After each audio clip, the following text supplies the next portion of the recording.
Welcome to the new sound of online radio. Welcome to the sound of Universal Broadcasting Network. 'Cause you make me feel like I've been locked out of heaven. A mix of today's hits and hard-to-find favorites, combined with the most entertaining and intriguing talk anywhere. This is your sound. This is the sound of Universal Broadcasting Network at UPNradio.com. I found my way home across the Grand Mirage. Ever since departure. Thank you.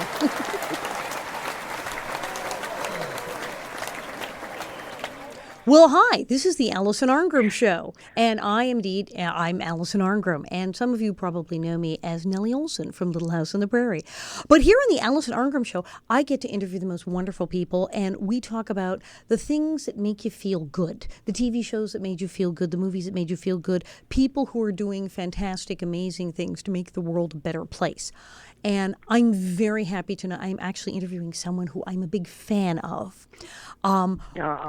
Indeed, I am. Yes, you knew her for many, many years on MASH as Major Margaret Hot Lips Houlihan. But she also is an incredible animal activist, actress, stage actress, film actress. She's really an incredible person. She has this marvelous book, which I have a copy of, called Sweetheart, The Watercolor Artistry and Animal Activism of, yes, Loretta Swit. Hello.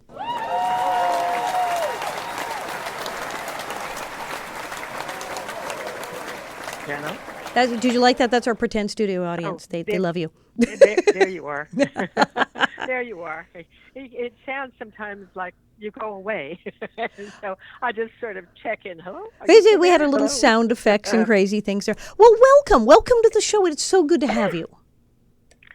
Thank you. So nice that you wanted to talk to me. It's always fun.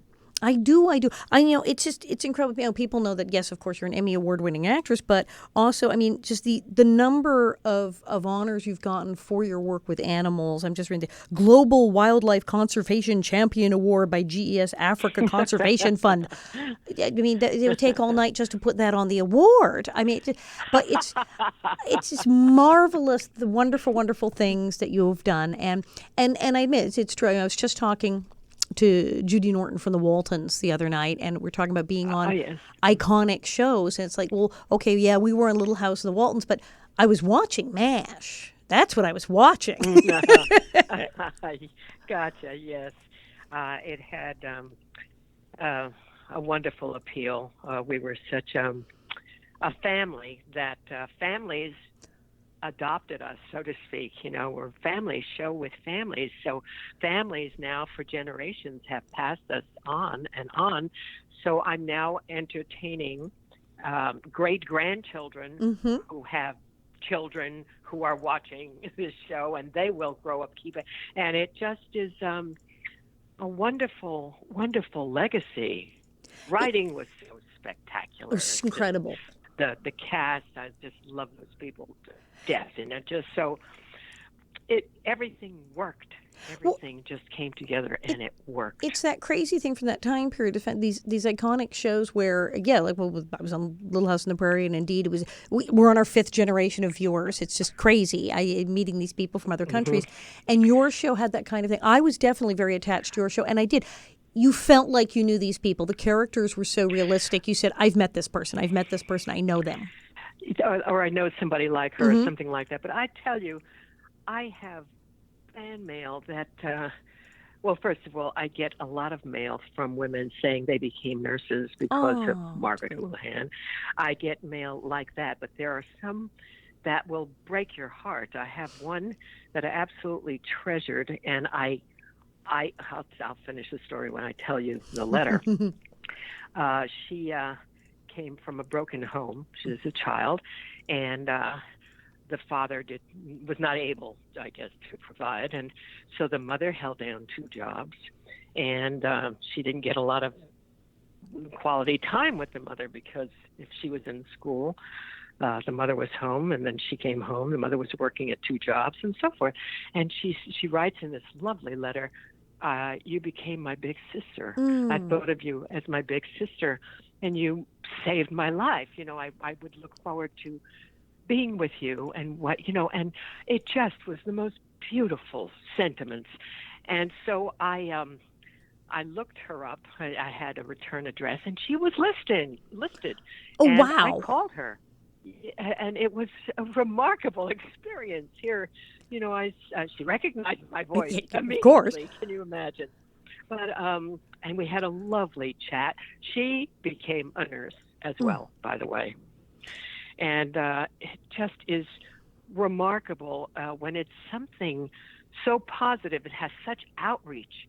Television has that power, it just reaches out to millions and millions of people, so that if you have this positive effect, well, it makes you feel really good, that you're doing something worthwhile, as well as being entertaining, which in and of itself is fine. It's great. You make people laugh, make people feel.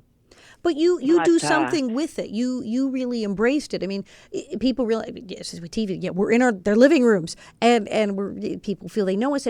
But you really went with it. I mean, how many people, even if they got a great letter they were moved by, would take the trouble to track the person down and call them? Well, I don't know. I can only speak for me, but it was just a remarkable letter, and I just couldn't resist doing that. I just it was important for me to tell her what her letter meant to me. There she was writing that, but she needs to know how powerful and how moved I was by our connection. I think that's important. Connection is everything. And I think that's what we try to do with these kind of shows as actors is to connect. And MASH, you guys really did. I mean, it was the thing about MASH, and I remember watching when I was younger, is realizing that I think that there are many people, they almost lost track. It's like, it was actually about the Korean War. No, it wasn't really about the Vietnam War. But because it started in 1972, that's what people tapped into that. Exactly. People tapped into it and said, oh, has so many parallels, and the things they're talking about are so similar to what's happening in Vietnam and what people were just coming back from. And exactly. Yeah, it's all hateful and terrible, and we should put our energy into ending all of it. That's that was really the overpowering message. Let's stop doing this. Stop hurting us. Stop hurting each other. Stop, having young men and women go and sew bodies back together that hardly old enough to shave. The whole message was very anti-war, and it could be any war. It didn't matter. And I think that's why I like it. It showed what people went through. It showed the suffering of the poor people who were, doctors at the front trying to save people, and how painful that experience would be. I think I took it a step further with, for example, the way they treated the death of McLean Stevenson's character. It's important for people to realize that a lot of those wonderful people that you fell in love with, that was a character, but you fell in love with McLean as well, and you related to the fact that everybody doesn't come home. Right. It's not all, it's not a John Wayne movie where most of them take the hill and, and they go home and they're heroes and so forth. Some did, but, some didn't. And that was not really portrayed the way I think we did. We did it. No, you did a thing. I remember that was the thing about MASH. Things weren't always okay. It wasn't like you got to the end of the episode and everything was fine. It was not fine. That's right. That's right. There was in the beginning, a wonderful episode for Alan where his old school chum came. He was a writer, I think. He's a correspondent. And he gets wounded badly. And McLean has to take Alan away from the operating table because he's too close. He just grabs him, pulls him away, and he loses his friend, and he's sobbing. And we didn't always get a chance.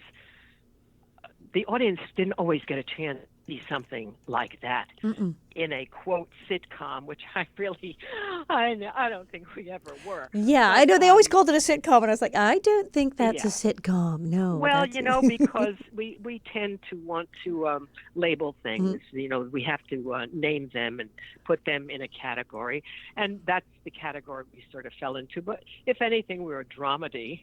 Yeah, now they call these Everything. things It was sort of dramedies. like Exactly. life. Right. Nowadays it would be a dramedy. Yeah. Yes. But it was just But I think it was MASH. MASH was like its own category, so to speak.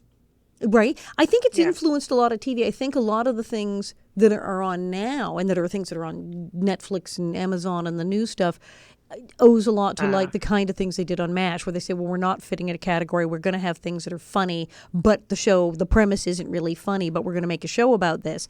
That's a kind of thing that they would not have been able to do had those people not grown up watching MASH.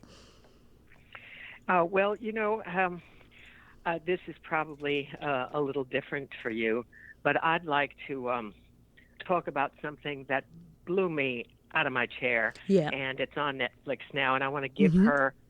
She doesn't need me for booze. I mean, she is incredible.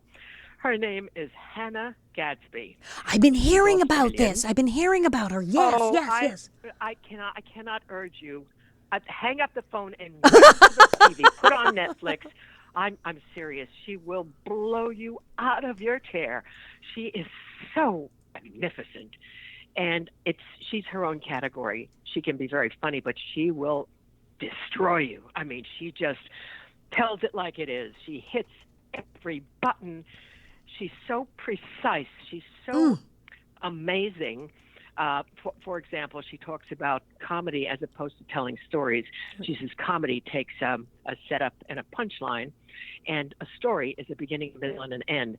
And when she's talking about her own comedic career, she says that what I did was make everything a joke. And I would take a story that had a very powerful, happy ending and make it into a joke. And it entertained you, and it worked for me, and it was a funny show and so forth. But what it was doing was traumatizing me internally because I wasn't finishing my story. So she tells the joke, it gets a big reaction, and then later on, after a lot of the fun stuff and sad stuff, she decides to tell her story, and she tells the story of that joke.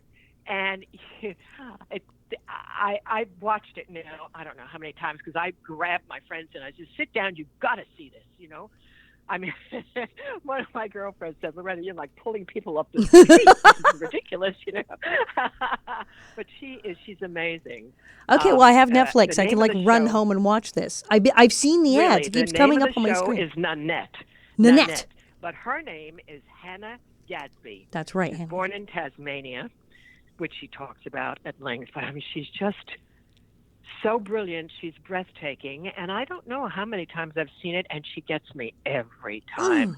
She's so she's unstudied. She's not, every move is so sincere. Every moment is so filled with her heart and soul. And I want desperately to meet her. And I will. I mean, I'll make a point of trying Well, to she'll meet probably her. hear this, for God's sakes, and call you after this. Well, but it was interesting. There was another connection. I once owned a suit, the jacket of which she's wearing. Really? I don't know whether, we celebs recycle their clothing. We do it all the time. Yeah, right? It's like, it's been there. You have to recycle it because somebody's going to write, is that all she owns? So, or maybe she just bought it off the rack, but it's definitely my jacket. And when I saw it, I thought, oh my God, are we connected or what? Okay, so I need to call around and get this woman. I need to get her on my show and then have you call in. Oh, you must. We're going to try to make this happen. We'll get Hannah on my show and have Loretta call in. That would be awesome. Oh wow, yes. That would be. And then we can find out if that's her jacket as well, because that's hysterical. And I'll oh my ask her God. about my jacket. Yes.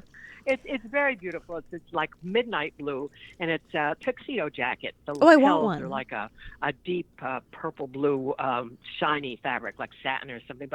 And I bought the pantsuit. The pants had a stripe of satin down the side, but she wears them with different. She wears it with different trousers. But the minute I saw that jacket, I thought, "My That's God, crazy. I can't believe this."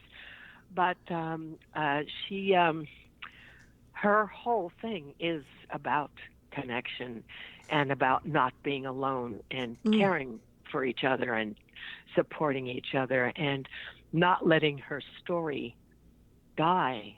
Help me keep my story, because my story is your story and your story is my story. I mean, she will devastate you. I got to watch this.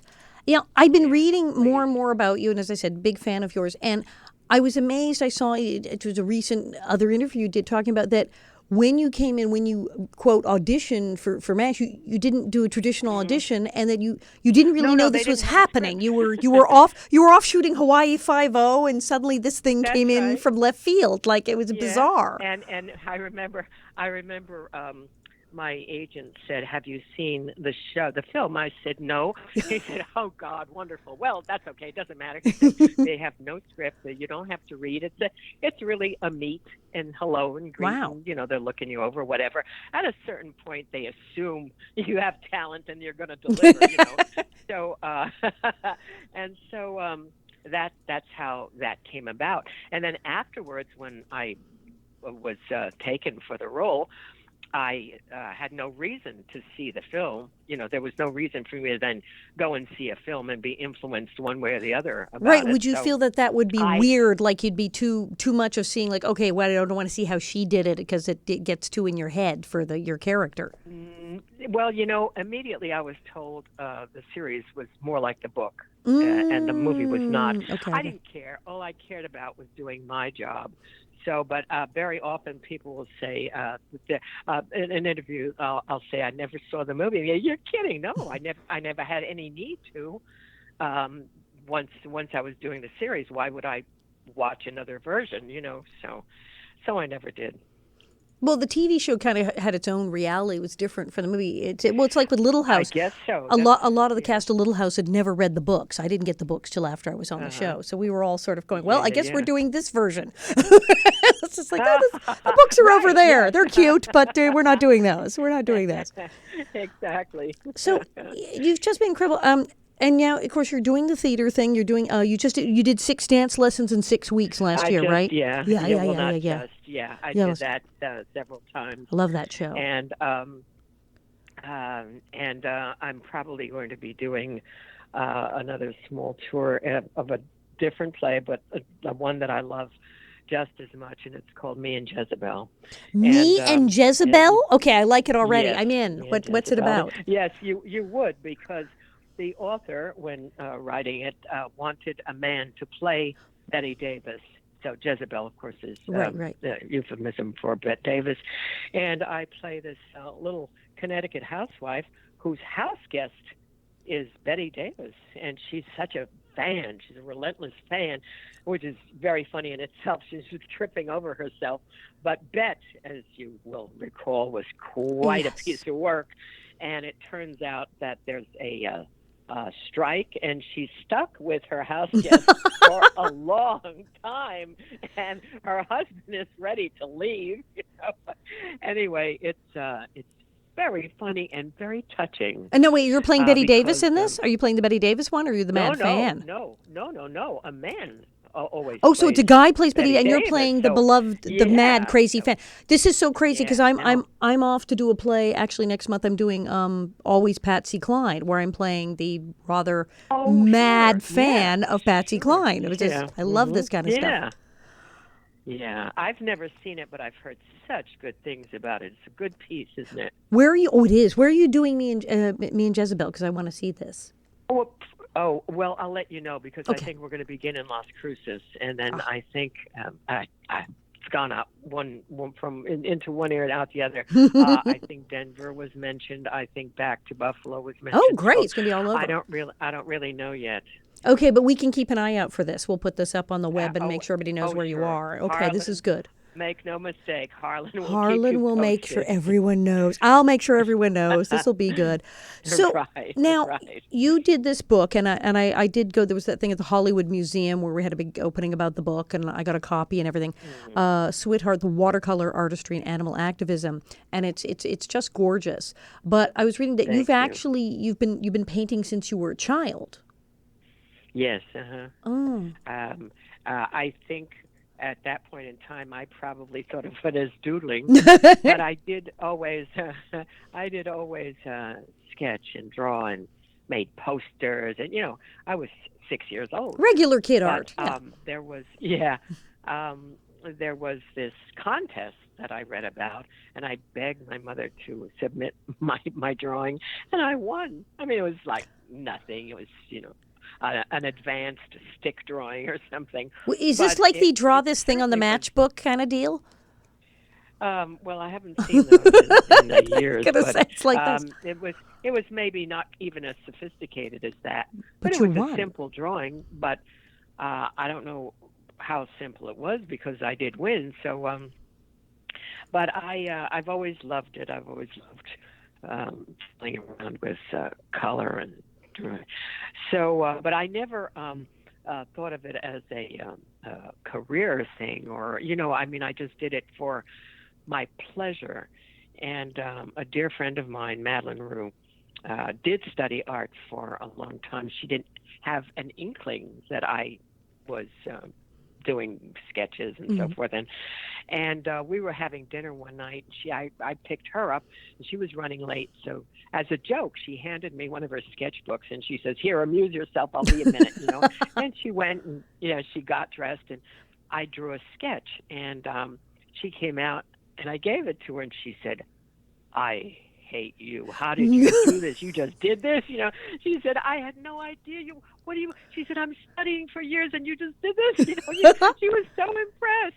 And so it was through her that I got impressed. It was like, I thought everybody could do that. To me, it was just like, that's what I did. You had no And, idea. You had no idea how good I you had were. no idea it was special. I had no idea that everybody didn't just did it. I can't explain it. You only know what you know. There's that old joke of this man going into the doctors for a checkup, and the doctor said, "Well, what happens? What's bothering you?" He said, "Oh, nothing." He said, "I just feel maybe I could feel a little better. I don't know." He said, "Well, fine, we'll check you out. So tell me about like how you spend your day." And he says, "Well, I get up, I shower, I throw up, I have a little breakfast." He said, "Oh, no, wait a minute. I'm not talking about today. I'm talking about every day." "Oh," he said, "Okay, well, I get up, I shower, I throw up, I have a little breakfast." He said, "Wait a minute." He says, "You mean you throw up every day?" And the man looked at him and said, "Well, yeah, doesn't everybody?" So you only know what you know. If he lived alone, that was his experience. To him, that was natural. For me, I just would rather do that than go out and play with the kids, jump rope or whatever. I wanted to sketch and draw and color, and and that held my interest. So then that's all I know. But through the years, it was fun to now look back, and especially with the book, to see how my paintings have improved and grown, and because I'm self-taught, and that's another reason I never gave myself any credit for advancement. I just did it. And now I look back, I look at the cover of Sweethearts, and I'm so impressed. There's such depth in that dog's eyes. He's a Bidawee rescue, and I just love him, and I just love. It's like looking into his heart, and I did that. I look at it, I said, "My God, that's wonderful," and so I've come to appreciate how far I've come with my own work. Oh, that's wonderful. I mean, but it's so crazy because, yeah, your pictures are beautiful and you have just no idea because you're just busy doing them. It didn't even, occur to you. It never occurred. That's right. It never occurred to me. And what you're doing for That's really putting it well. animals, I mean, so much. I mean, as I said, you have dozens and dozens of awards, what with the actors and others for animals and all these different organizations. And I see this has been going on for quite some time. And now the book. How did you get started and decide to dedicate yourself to making things better for animals? I can't remember a time when I didn't care about animals. When I was like a tot in my little carriage, I'd see a dog and I'd blow like a little balloon. Doggy, doggy, doggy, doggy, doggy, doggy, doggy, doggy, doggy. My parents were like afraid I was going to like burst or something. But I've always loved animals and had a feeling about how somebody should take care of them, and if nobody else was doing it, I was going to do it, and if I could do it, I was going to get everybody else to do it. I don't know, I just I'm looking right now at my little Yorkie who's snoozing on a chair here, and she's so precious and so dear, and we give each other unconditional love. And then there's this little, I call it her pink palace. My Siamese is all snuggled into this. It's a cushion, but it's covered, and it's bright pink. It's so her. She's such a diva. It's so her, and she's snuggled inside this little pink igloo, sort of. And their presence fills me with such pleasure and such love. Were they rescues? And oh yeah, that's a breed as far as I'm concerned. Right. That's the only breed that I rescue. Yeah, our little black cat. Well, she's not that little anymore. Morticia was like having a panther in the house. She's just she's one of those black Bombay cats with the gold eyes and the black. And when we got her, her fur stuck out in different directions. We weren't sure if she was going to be pure black or gray because she was a rescue and she's like a little malnourished. She'd been abandoned and they'd taken her in and fixed her up. Yeah. And then she turned into this huge, gigantic, shiny black cat. So so she's spoiled and rotten. Gorgeous, yeah. Spoiled, rotten. Just and you find yourself spoiling them. Morticia, I love it. Yeah, we should see her. But I think great name. I think that it makes sense at animal rescues. But when my friends who also have rescue pets and everything, there seems to be a bond that animals. I mean, they understand in some sense of course they do. That they were taken in, and you're the person who's helped them. That they were on the street, and so there's definitely a connection there. Especially if all they've known before that is abuse or neglect, or then you have somebody who's showering them with love and kisses, and you bet they know it. I just love them. I do everything I can. Now you work with multiple organizations that are helping animals, though. You have yes, lots there. I'm happy to say I've watched the progress. Over the years, more and more people being aware and caring and forming groups or joining groups, or it's totally wonderful. Yeah, we've come a long way, baby. Well, now the wildlife conservation one. Now that's helping animals in other countries. It's worldwide. That's right. Yeah, but a lot of the organizations here have that kind of outreach. You're going to help. It's global. If you care, it's for everything and everybody. And so, yes, many of the organizations go far afield. I've done a lot of work in Canada. I used to fly out to talk against the seal hunt and blah, blah, blah. Just all animals, not just one, all animals have a right to a life of dignity on our planet, and we just have to keep fighting to make sure we ensure that. Well, I think they improve our lives, as you've said, that we have a connection with them, and I think that yes, they do. We, understandably, just by being human, we kind of take up a lot of space on the planet, even if we're not trying to, and we're going to take up a lot of room. And I think we have an obligation to sort of make up for that and make room for the animals. Of them. Absolutely, of course, we're obliged to do that. Right now, and animals, I have trouble separating the human animal from animal. I mean, to me, we're all bonded. And right now, our main thrust at Sweethearts is to get involved in bringing back the canine teams from Afghanistan. You know, Oh, if the yes. human handler is wounded or killed, the worse, the dog is sometimes left behind. Oh, no. Oh well, sure, and there's a great expense to bring them in. You're recording this, aren't you? Oh, Because I actually, have another call we are coming in. we are Can we you are can you live. pause? Can we Oh, you're pause live. Okay. and hang on and you can just tell them to call. You'll call them Okay, back. I will. Sure, go for it. We'll pause for you. We are pausing for a moment while Loretta Swit tells someone, "Hey, I'm on a phone interview." Because this happens to me all the time. I wind up on a phone interview when somebody calls in, and I go, "I'm on the phone." She's back already. Oh yeah, it was one of my crises today. It was an exciting, interesting day. I had a little friend got lost in the airport. Oh no! So that was my driver saying, "We got her." Okay. Good. So, yeah. Yeah. So these animals, these military dogs, they don't bring them back. Oh, well, this is what we're working on. Now, let's say that happens. Let's say, in fact, the Marine that I met and his dog, he lost both legs.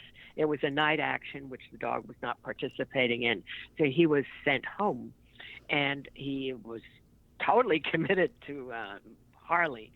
And so he worked on getting his dog back. It took him 7 months, and he said it was the most painful time, you know. And you say, well, losing your legs was pretty painful, and he's still saying the most painful time was waiting to be rejoined with Harley. And I had a friend tell me they saw the reunion, and Harley just jumped into his arms, and the bond is just so thick and precious. So that's a happy story. We want to make all the stories happen like that. So let's say the dog has to finish a tour of duty and he loses his handler. So he's not shipped back, and he's given to another handler, and they bond. And so he stays in Afghanistan. In some cases, it's going to take a while to get another handler, and they don't. So what we'd like to do is match them up with somebody here and bring them back. Or maybe their tour of duty is close to being over, and just get them back, bring them back. Now, there are a lot of levels to this program. Right. It's not just returning them, which is very expensive, you can imagine. But you have to go into quarantine. Then the next level is to treat them for PTSD, Because the dog is going to have PTSD. PTSD. Like Yeah, their right. handlers, absolutely. They've been in war. So they need to, be re-socialized, and they need to conquer all of these fears and the noise alone. So. Then the next step is to unite them with a vet, perhaps, who's looking for a military dog, or another handler who just wants to retire with that dog. Or there are so many stories. So we match them up. When I say we, this is the program that's ongoing that I want to be a part of. They're matched up, and they're sent to another place for 3 weeks to work together and become a team. So there are many levels to this, and it's all pretty expensive. So basically, what do you do, Loretta? I try to raise money, and the big deal is to get the information out there. People care, and give parties, banquets, book signings, or whatever, Right. and tell people where their money is going, and that's kind of what I'm all about. Well, I mean, what we're doing. Incredible match. I'm thinking of all the vets who come back who themselves have PTSD, and I know that people have therapy dogs. So, I mean, I would think this would be a great match. Absolutely. One of these dogs with one of these guys. Absolutely. Yeah, as I said, there's so many levels, so many stories, and so many wonderful ways to continue to be equal and happy and again, serene, live out a life with dignity. after what they've done for us, Right. we have all to do for them, and that's how it works. Now, what is this that's one what called, I'm and happy to how be do we part of. how do we get you money? How do we? What is this one called? Where do we go on the web to write a check now for this? Oh my God! Yes, it's Sweethearts Animal Alliance. And that's SWITHEART, Sweetheart HEART Animal Animal Alliance. Alliance. Mm-hmm. Well, okay, so And you can look that up. You can order a book at Sweethearts, or you can.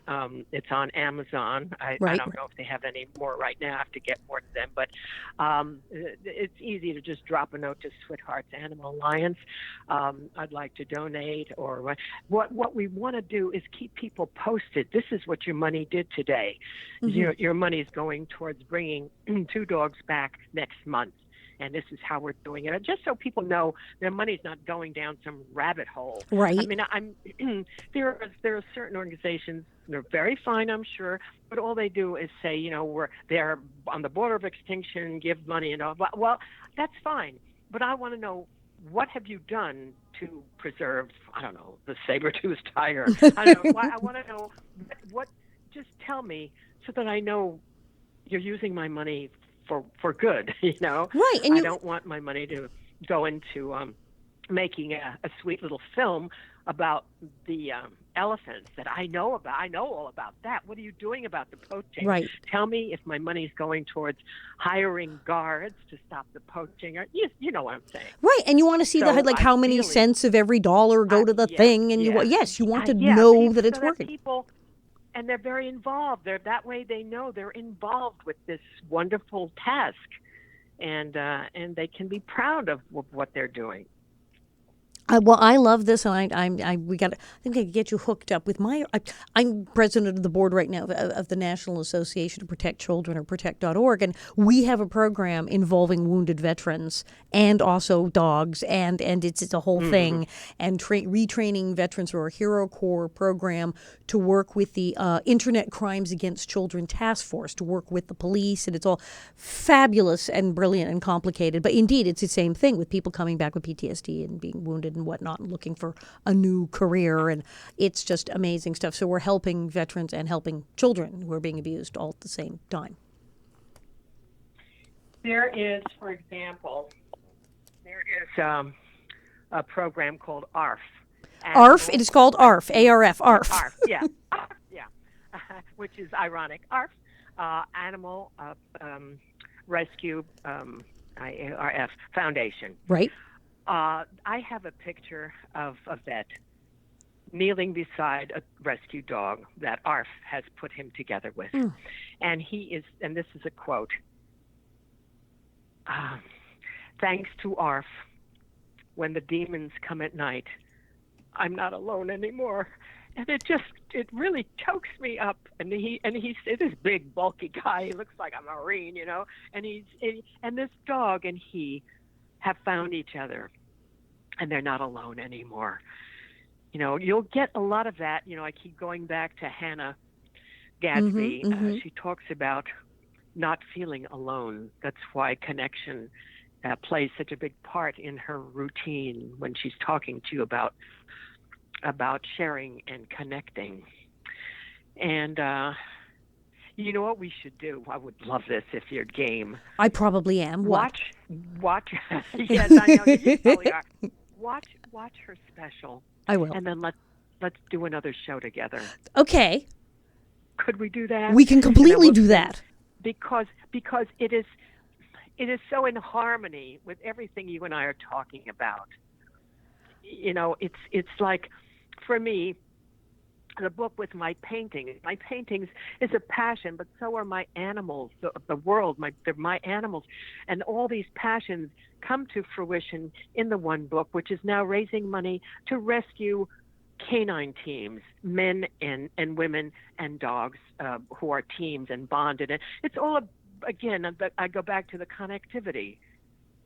And that's really what we're all talking about. And it is. It's the not being alone. It's people feel alone, so alone in this world. Yes, I mean, there's millions of people around them, but they're alone, and that's what's killing people. It's terrible. Like this says, when the demons come at night, I'm not alone anymore. They have each other.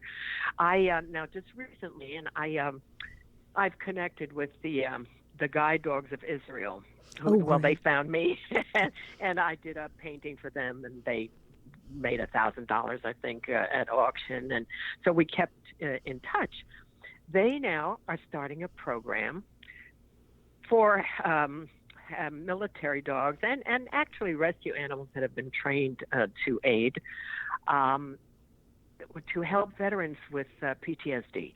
Now, they sent me a video of a vet having a nightmare, and his dog, very gently climbing on top of him and easing him out of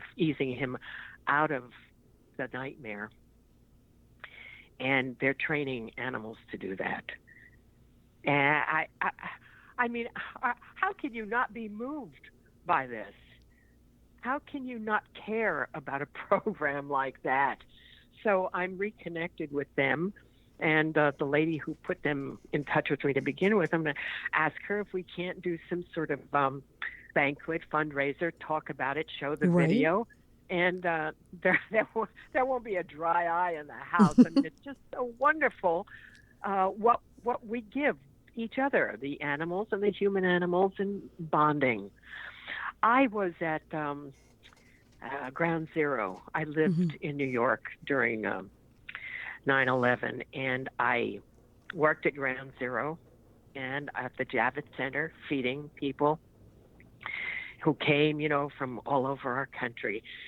And the Brotherhood of Man was palatable.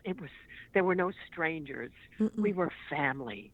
The entire world, really, but certainly all of New York, we were family. And it just was overwhelming, loving, breathtaking. And if we could always only have that, if we didn't need a catastrophe of losing 3,000 people, 5,000 people, 10,000 people, if we didn't need a reminder of what could happen if we don't have that connection, if we don't have that family, if we always had that, they wouldn't have war. Nobody would want more than they have. They would have everything they need. They would have everything they want because they were connected. But that's why you really need to see Hannah, and then you will laugh, and when you're watching her, you will hear Loretta. You'll say, "Oh, that's what Loretta was saying. That's what Loretta meant." I will do like a whole hour after that. But see, that's I think this is one of the many reasons I like you. This is what you value the relationships and lives of human beings and animals over just things and stuff. Well, yeah. To put it simply. I confess, you got me. You got me red-handed. But it's a blessed way to spend your life,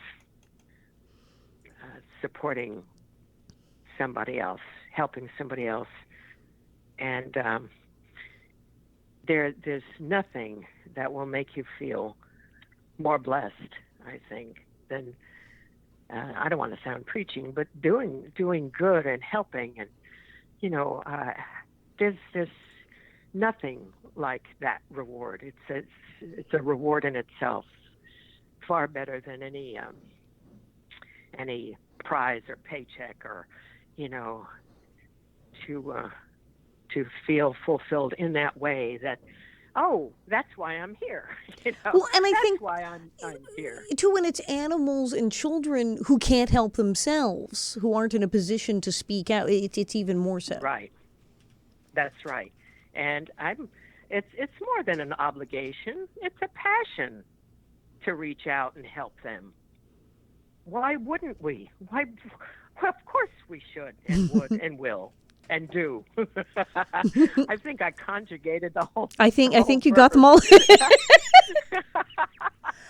Now, earlier, it's funny because when I called you and we're setting up the show, you mentioned Susan Hayward. Yes, because you did Maine with her in Las Vegas in like 1960. Blah, blah, blah, that's right. Yes. it was 19, maybe 70. No, wasn't the 70s. It was like 68 or 9 or something crazy. 69, 70, something like that, because it was before MASH. Right, I was way not back. doing MASH, as I recall. And, we fell in love. I adored her, and she was a tiny little thing, and she would look up at me. I'm 5'6", and she'd call me her little gooch. I played Agnes Gooch. You're doing Agnes Hey, Gooch. little gooch, you want to go out? You want to get a burger or whatever? And she was so special. God, I just loved her. She retired in Florida, very happy marriage, and they had a boat, and she said she would write me notes and sign them Captain Bligh. The idea, Susan Hayward as pirate.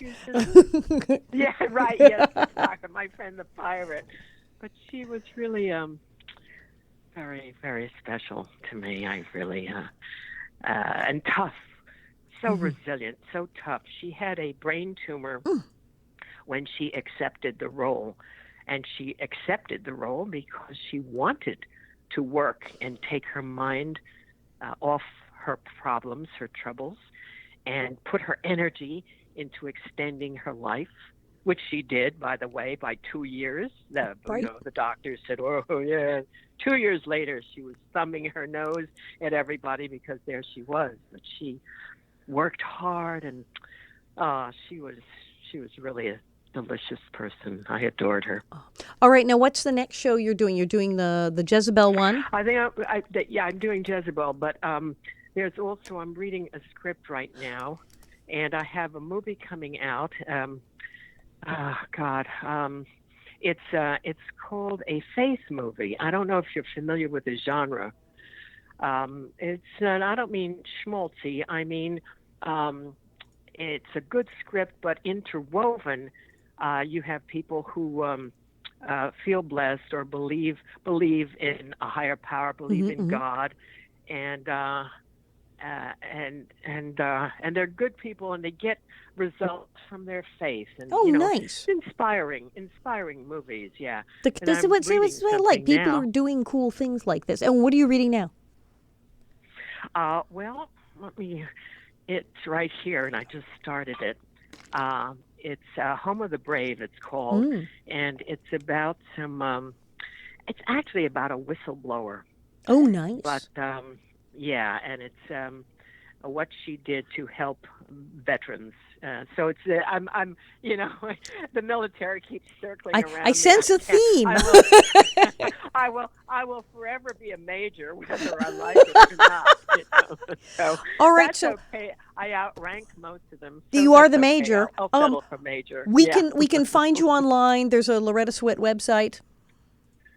There probably is. I don't use it, but my Sweetheart Animal Foundation, or just Sweetheart, sweethearts.com will get you. Very good. Or Harlan. Ask Harlan. I'll always ask. Harlan can always be found. But if you look up Sweetheart, you find the website right away.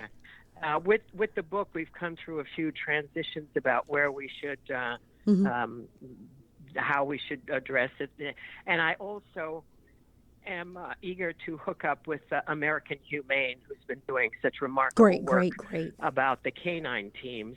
So I may, if I hook up with them, the donations may go straight to them or through me to them or whatever. I don't know. So we're kind of in the process of working that out. I want to hook up with ARF because I think what they're doing with the dogs who are returned, rescue animals that are being trained to help vets, I love their program. That's great. So I'm just sort of working for all of them so that we're doing the same. So we're on the same page. Hardly busy at all. Yeah, no, I know. I'm looking for a hobby. Well, I'm so glad you came on, and we have to have you back. We have to have you back for another whole hour. But I have to watch the Nanette special. I have to watch Hannah now, so we can talk about this for an hour. Listen, you'll thank me forever. I'm serious. You may just call me back tomorrow and say, "Oh my God, Loretta." I got to get her on the show now too. There's yes, and that's the next step. I I have a word for her. She is magnificent. Awesome. She is a Check her out. magnificent human being that needs to be heard. She's so honest and sincere, so touching.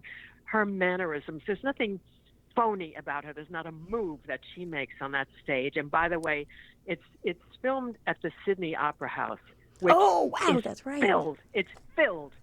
And they're like roaring in adoration. You really must get a hold of her, because she is an inspiration. I just really would love to meet her and talk to her, but you really would have one hell of an interview. I think Harlan's probably calling her now. As I like, can you come on the show? As we speak. As we speak, Harlan's like going, quick, give me this woman's number. Yeah. Well, I thank immediately you for told coming Harlan on. about We're her. going to send everybody to the Oh, website. honey, We're going to make thank sure they you so donate and that much. they get into what you're doing, because It's- you're so wonderful. You're so It's wonderful. fun. It's been fun as usual, and we'll talk soon again. Excellent. I'm having you on again. Thank you so much. Thank you. That's been Loretta Bye Swit. for now. And bye-bye. And this has been the Alison Arngrim Show with Alison Arngrim. I found my way home.